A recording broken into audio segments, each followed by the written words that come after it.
Assalamualaikum warahmatullahi wabarakatuh. Perkenalkan, nama saya Nita Indah Lestari, NPM 2191000430010, Program Pendidikan Sejarah dan Sosiologi, Angkatan 2019A, Institut Keguruan dan Ilmu Pendidikan IKI Budi Utomo Malang. Dalam pertemuan kali ini, saya akan mempresentasikan materi dengan tema Perang Dingin. Untuk memenuhi tugas mata kuliah Sejarah Hubungan Internasional yang diampu oleh dosen Bapak Irfan Lestari, SPD, MSI. Nah, dalam pertemuan kali ini, kita akan membahas mengenai Perang Dingin. Ada yang tahu nggak sih apa sih Perang Dingin itu? Mari kita simak penjelasannya berikut ini. Perang Dingin Cold War merupakan istilah yang digunakan untuk menjelaskan keadaan politik dunia pasca Perang Dingin II, yang secara umum dapat dikatakan berakhir pada tahun 1945. Kekalahan Jerman dalam Perang Dunia II memunculkan struktur perbandingan kekuatan baru dalam politik internasional. Perbandingan yang ditandai dengan pembagian blok yang terlihat dalam politik internasional, yakni blok timur spesialis komunis yang dikuasai oleh Uni Soviet dan timur spesialis blok barat liberal kapitalis dikuasai oleh Amerika Serikat. Dominasi kedua kekuasaan antara Uni Soviet dan Amerika Serikat ini menyebabkan hubungan internasional sangat dipengaruhi oleh kepentingan kedua negara tersebut. Istilah Perang Dingin pertama kali digunakan oleh penulis Inggris George Orwell dalam artikel yang diterbitkan pada 1945 untuk merujuk pada apa yang dia prediksi akan menjadi persaingan nuklir antara 2-3 negara adidaya. Masing-masing memiliki senjata yang dapat digunakan membunuh jutaan orang sekaligus dalam beberapa detik. Kemudian istilah Perang Dingin juga digunakan di Amerika Serikat oleh pemodal Amerika dan penasihat Presiden Bernard Baruch dalam pidatonya di State House di Columbia, Carolina Selatan pada tahun 1947. Latar belakang dari Perang Dingin. Sebagian pendapat menyatakan bahwa Perang Dingin atau ketegangan antara Amerika Serikat dan Uni Soviet dimulai sejak keduanya menjadi pemenang Perang Dunia II. Sementara pendapat lain menyatakan bahwa terjadi sejak revolusi Bolshevik di Uni Soviet pada tahun 1917, karena Soviet kemudian mengisolasi diri.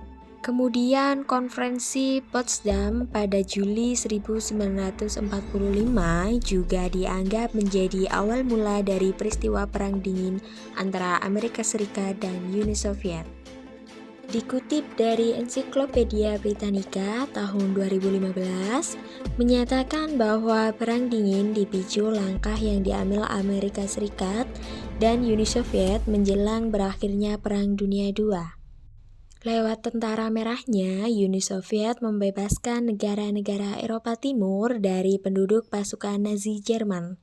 Namun, usai membebaskan, Uni Soviet berusaha menancapkan pengaruh komunisnya di negara-negara itu. Awal mula dari Perang Dingin ini menyusul penyerahan Jerman Nazi pada Mei 1945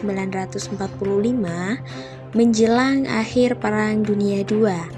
Aliansi masa perang yang gelisah antara Amerika Serikat dan Inggris Raya di suatu sisi dan Uni Soviet di sisi lain mulai terurai. Pada tahun 1948, Soviet telah memasang pemerintahan sayap kiri di negara-negara Eropa Timur yang telah dibebaskan oleh Tentara Merah. Kemudian Amerika Serikat dan Inggris takut akan dominasi permanen Soviet di Eropa Timur dan ancaman partai-partai komunis yang dipengaruhi Soviet akan berkuasa di negara-negara demokrasi Eropa Barat.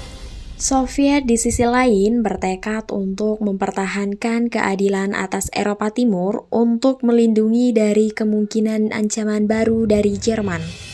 Dan mereka berniat menyebarkan komunisme ke seluruh dunia. Sebagian besar karena alasan ideologis, Perang Dingin telah menguat antara 1947 sampai 1948. Ketika bantuan Amerika Serikat yang diberikan di bawah Marshall Plan ke Eropa Barat telah membawa negara-negara di bawah pengaruh Amerika Serikat dan Uni Soviet telah memasang rezim komunis secara terbuka di Eropa Timur. Dalam pembahasan selanjutnya, kita akan membahas mengenai doktrin Truman dan Marshall Plan. Harry S. Truman, Presiden Amerika Serikat ke-34, menyampaikan doktrin containment yang artinya mengirimkan bantuan untuk mencegah sebuah negara jatuh dalam rezim komunis. Sementara Marshall Plan adalah kucuran dana bantuan bagi negara-negara yang membutuhkan rekonstruksi pasca Perang Dunia II. Untuk selanjutnya, kita masuk kepada pembahasan selanjutnya, yaitu krisis Kuba selama Perang Dingin.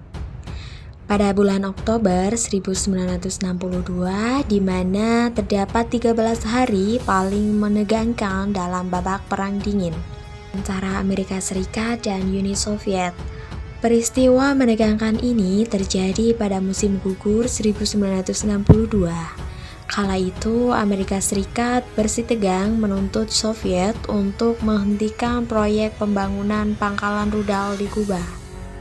Nah, untuk pembahasan selanjutnya kita masuk ke tahap akhir, yaitu akhir dari Perang Dingin.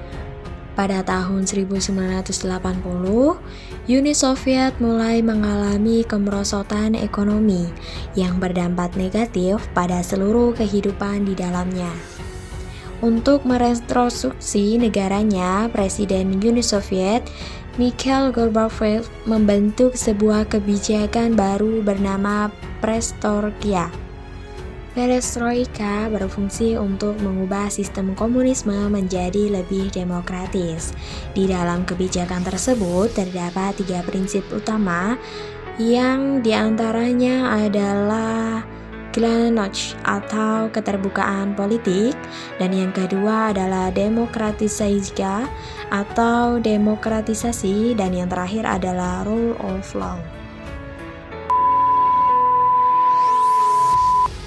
Sekian pembahasan kita pada pertemuan pada kali ini. Thanks for watching.